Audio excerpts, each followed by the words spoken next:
Assalamualaikum warahmatullahi wabarakatuh. Berempat kelahi dengan ulun tuan. Fadli becak. Ya. Jino alun tuan kun sabuh cai yang berjudul Ingat ke Mati. Ya. Jadi bujutlah ke pedoman kita nyudip. Nyobek ni talon buat penampilan lu. Dihanjut penilai todo orang dari penampilan. Yang penting atau cai yang mentang nusi cari saring dan punyung-punyung mentang.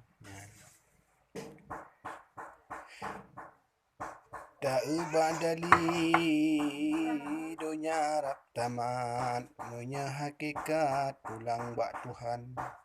Maka hai warih ulun peingat tanyo bedo otat dengan piasan.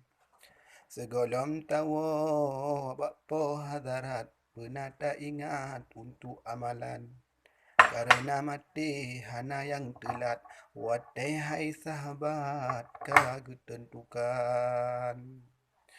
Segolom tawo dalam jerat amai pesapat wahai etaulan. Hana so tulung uro kiamat maka butingan urongan malam. Mungkin cit awai ketanyo kaplat jinau ta tobat laju lirijang. Dalake ampun bampo hadarat tiap-tiap saat liha sembahyang. Hana manusia yang hana silap penting butingan beli tariwang. Dan guna harta ngan rumah tingkat dan motor Alphard atau sedan. Mandum tak tinggai wahai sahabat wali pesapat singa bandumnyan.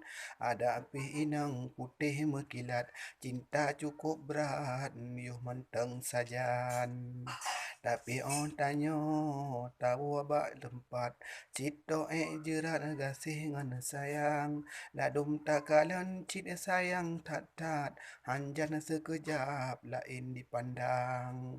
Belum diinang bacut na batat atau kaplat tak kunju menan. Golom lih uro lain diperap belum hai sahabat bacut na ruman.